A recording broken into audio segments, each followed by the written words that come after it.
Hola, ¿qué tal? ¿Cómo están? En este mundo en que la especialización se ha convertido en una verdadera obsesión, todavía podemos encontrar personajes, artistas, gente multifacética que parecen salidos del Renacimiento. Este es el caso del músico argentino Alfonso Pacín, verdadero hombre orquesta y director, y además de fundador, de la orquesta La Típica Folclórica, que acaba de publicar su nuevo álbum, La Diablera.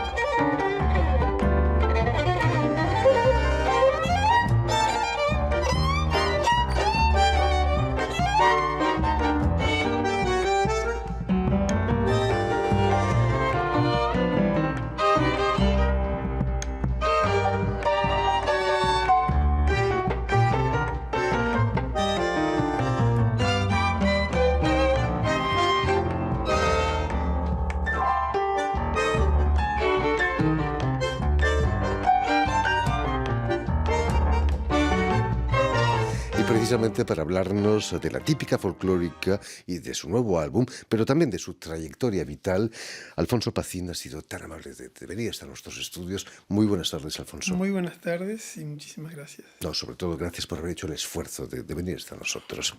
Permíteme que cuente a nuestros oyentes que has nacido en 1967 en la localidad argentina de General Lamadrid, provincia de Buenos Aires, en plena Pampa.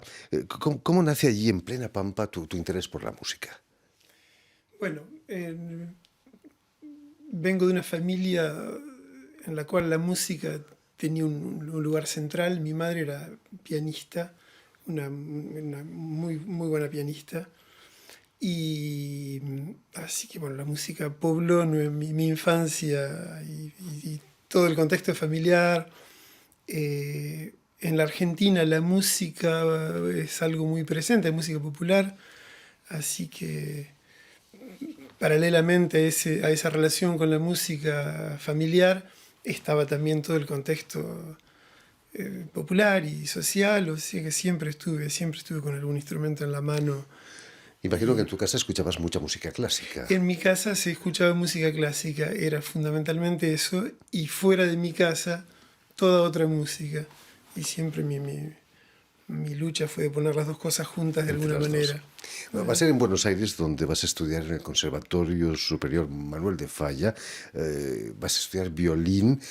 ¿Cómo escogiste el violín, habiendo tanta guitarra en Argentina? Bueno, yo estudiaba, mi madre era profesora en el conservatorio, y esto era en la ciudad de Olavarría, que es una ciudad grande que está relativamente cerca en términos geográficos argentinos de mi pueblo, de mi pequeña ciudad.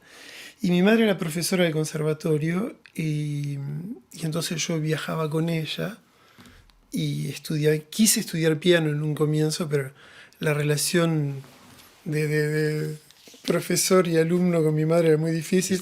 Así que enseguida pasé al violín, y esa fue mi formación, fue con el violín primero y paralelamente de manera autodidacta con la guitarra.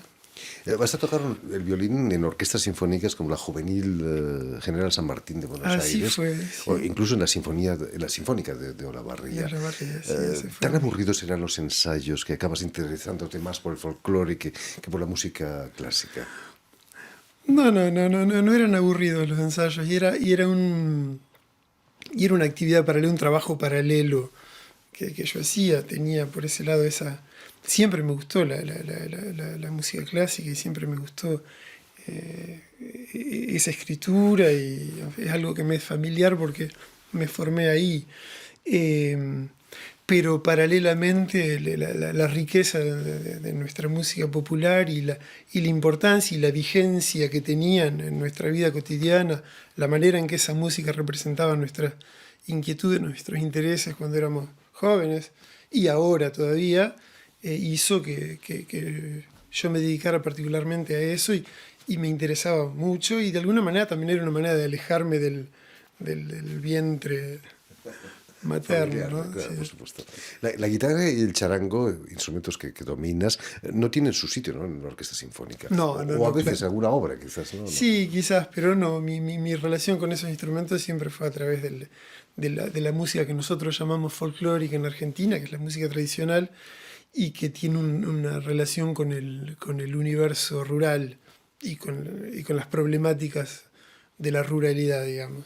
Es cierto que en aquella época, con tu guitarra, con el charango, llegaste a acompañar a Mercedes Sosa, entre otros artistas. Sí, sí, sí, bueno, fue un poco anecdótico, yo hice algunos eventos, algunas fechas con ella y toqué con muchos artistas de música popular, de folclore en esa época y era interesante y era súper apasionante para mí cuando era joven porque me permitió viajar, recorrer el país en todos sus intersticios y participar de festivales y de cosas y tener relación con esos enormes músicos que daba y que da la música popular en Argentina. ¿Cómo veías entonces a esa gran señora de la canción folclórica argentina? Y bueno, yo me acuerdo la primera vez que yo estuve, que yo la vi, que tuve un contacto con ella y que participé de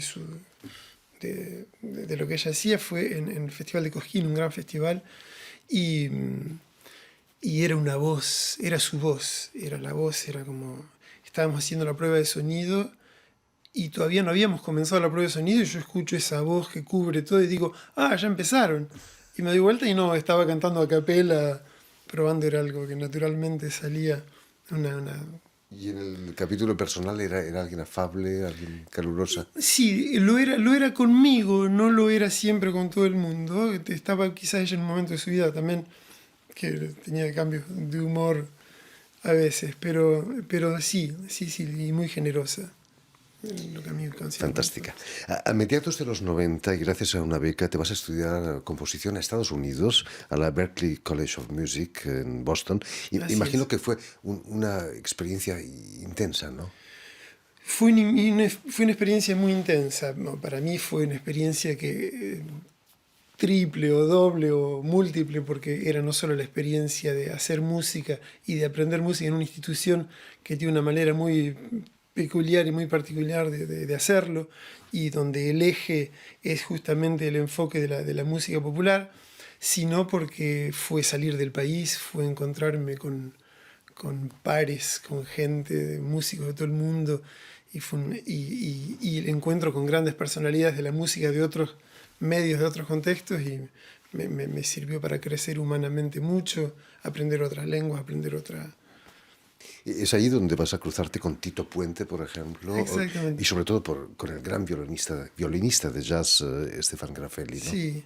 ¿Cómo fue ese encuentro con Grappelli? Bueno, Grappelli ya tenía una cierta edad, y él estaba haciendo una gira en Estados Unidos, una gira en New England, en el noreste del país, en varias ciudades, y en su periplo, uno de los primeros conciertos que hace, viene a Boston, y ahí mi profesor de violín, Matt Glazer, que era un muy buen amigo de Grappelli, me presenta, porque yo estaba haciendo transcripciones de los solos de Grappelli, tocándolos, y me presenta a él y me lleva, y en el camarín del teatro donde iban a tocar, un hermoso teatro en Boston, yo toco con él y para él, uno de los solos que él había grabado en el año 36, de un estándar ya llamado Lady Be Good, y me invita a tocar en el escenario con él, me invita a hacer los dos o tres conciertos de su gira en New England, invitándolo, y para mí fue mágico porque era la música misma que fluía de sus manos y lo hacía con una generosidad, era como si él estuviera en el living de su casa,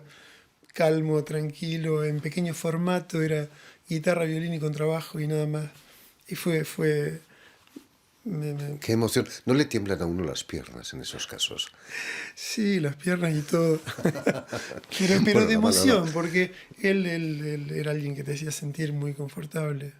Y en el 99 te vas a instalar aquí en París. ¿Fue por culpa de Grappelli? No tuvo nada que ver con eso. Yo había hecho estudios de universitario, yo había estudiado filosofía en Argentina y, y en Boston tuve la oportunidad de de hacer una pequeña presentación en el Congreso Internacional de Filosofía, Y en ese momento estaba el director del Departamento de Filosofía de la Sorbona, Jean-Luc Marion, que venía a Boston, y como el tema, su especialidad en fenomenología era lo mismo sobre lo que yo trabajaba, me invitó a hacer una tesis, un doctorado con él, acá en la Sorbonne. Y para mí, que ya hacía algunos años que estaba en Boston, fue la buena excusa para irme. Yo estaba un poco cansado de estar en Estados Unidos. La vida de músico, tanto en París como en Estados Unidos, no es fácil. Hay que tomársela con filosofía, es más fácil. Sí, sí, sí. Sí, no es fácil. No es fácil al mismo tiempo. No sé, es la única vida que yo he conocido, así que no puedo hablar de las otras. Me da la impresión que para nadie es fácil en ningún contexto. Pero sí es un poco más precaria quizás, en el sentido que hay que inventar su propio camino, su propio nicho laboral y no siempre se da. Yo siempre tuve suerte, no me puedo quejar. Siempre funcionó bien para mí, tanto en Argentina como en Estados Unidos, como acá ahora, desde hace ya 20 años. Imagínate. Aquí en París entre otras formaciones, vas a fundar la Típica Folclórica. No hay una cierta contradicción en ese título. La Típica, que es una formación de tango urbana, con folclórica, que es rural, ¿no? Sí. Bueno, yo siempre estuve cerca de todas las músicas populares en Argentina y del tango tanto como del folclore, paralelamente, igualmente. Cuando yo vine acá, empecé a trabajar con una asociación que tenía una función pedagógica que se llama Octaedre, y ellos y con ellos hemos hecho, yo como intervenant, como participando como formador, trabajé mucho con orquestas típicas de tango. La orquesta típica es la formación tradicional de tango. Dos bandoneones, son dos bandoneones, dos o tres bandoneones, o cuatro violines. Es bandoneón, violín, contrabajo y piano, básicamente, con algunas variaciones. Y esa formación que tiene una tradición, una historia y una manera de funcionar muy particular, una manera particular de gestionar los timbres, las construcciones rítmicas, es una estructura en sí. Siempre perteneció solamente al universo del tango, marcó solamente ese contexto. Y en Argentina, que es un país muy, muy centralizado geopolítico, geoeconómicamente y culturalmente, siempre hay una especie de rivalidad y de oposición entre la ciudad de Buenos Aires y su cultura y la cultura del resto del país. Hay como una especie de tabú de mezclar las cosas, una especie de imposibilidad cultural de hacerlo. El hecho de estar afuera, a mí creo, me permitió ver que había en esa formación de la orquesta típica de tango una riqueza tímbrica y de construcción y de gestión de la armonía de muchas cosas que era susceptible de aplicarse a otros contextos. ¿Y por qué no hacer la broma de aplicarlo al contexto para el cual está lo más prohibido, digamos, que es aquel de la música tradicional argentina, del folclore? Y nos dimos cuenta haciéndolo y probándolo con este grupo, que es un grupo de amigos y de gente que interesada en hacer esa búsqueda, que poner las dos cosas juntas. Y salió lo que salió y estamos muy contentos de haberlo intentado. Es una apuesta arriesgada, ¿no? Porque... Es una apuesta arriesgada, es una apuesta... Sí, es arriesgada sobre todo porque a priori ya no tenemos un público para eso. O sea, ni el público del tango se interesa en el hecho de que hagamos folclore, ni el público de folclore que lo hagamos con una formación de tango. Entonces es como abrir una nueva perspectiva. Pero tuvimos sorpresas muy lindas, estuvimos de gira en Argentina con esta agrupación y la recepción que tuvimos fue magnífica, genial, mucha gente que nos dijo, buenísimo que hagan eso, ¿cómo no se nos ocurrió antes?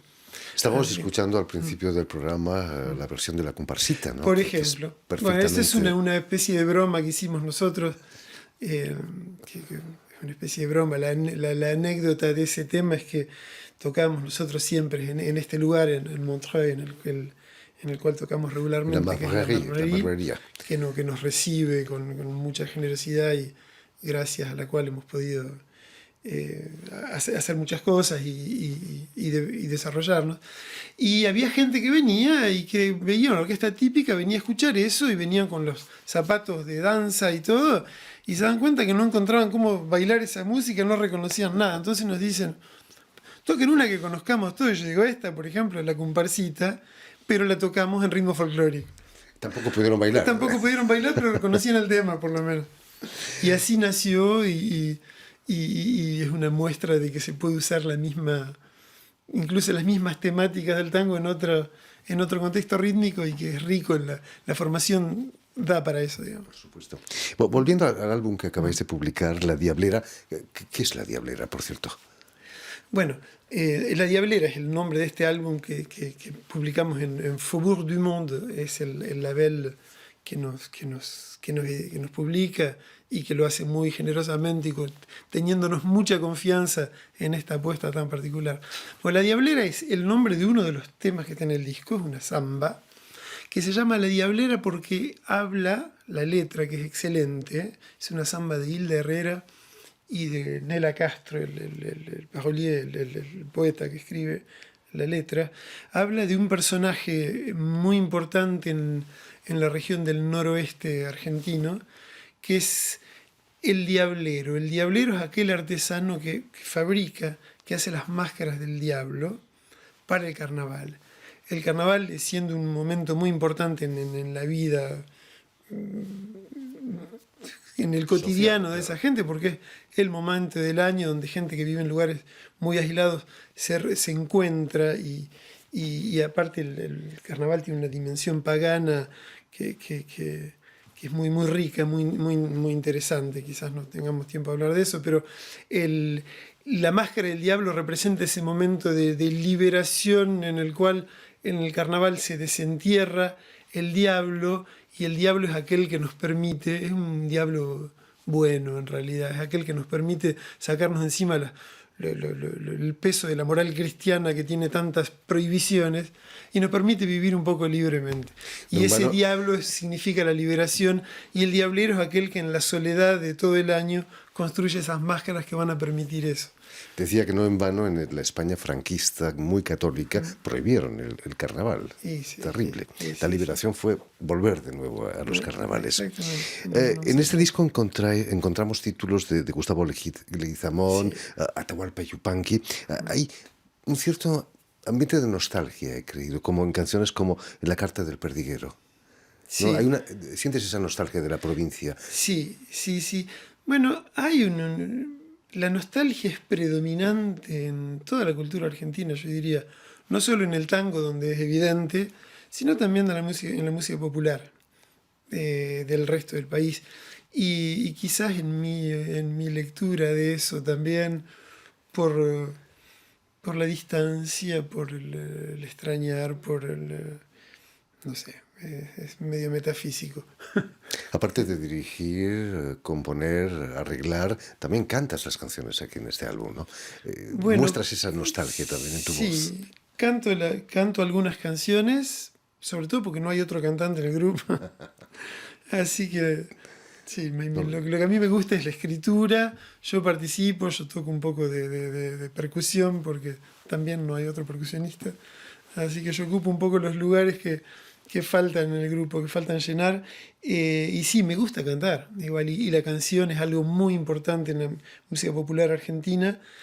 La canción en el folclore es un poco como se dice acá, una chanson à texte, como en el caso de la canción francesa, la chanson française. Poesía pura.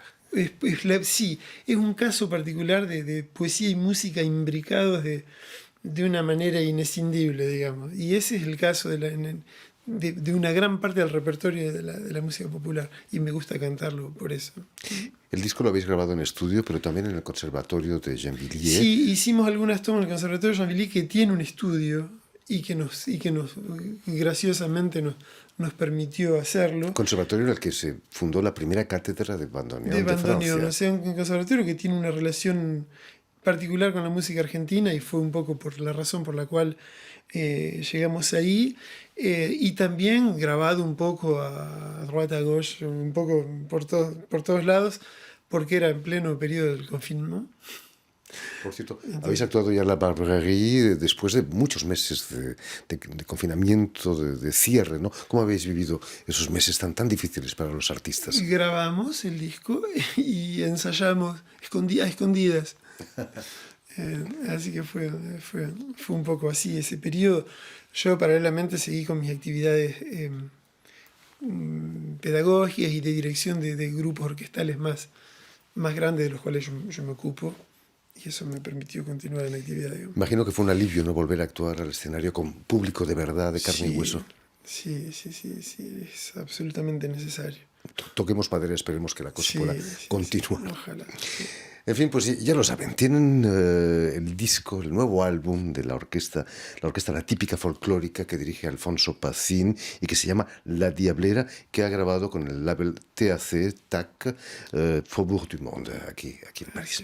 Muchísimas gracias, Alfonso, por haber estado aquí con Muchísimas gracias, nosotros. Jordi, realmente. Un Permíteme gusto. también que dé las gracias a Vanessa Loiseau y a Julián Leng, quienes se han ocupado de la realización del programa, y también saludar a nuestros telespectadores que nos siguen en toda América Latina, seguro que en la provincia de Buenos Aires también, en plena Pampa, gracias a la cadena Unión Continental Latinoamérica, UCL para los amigos, que emite para todo el continente desde Uruguay, desde Montevideo, ahí en Uruguay.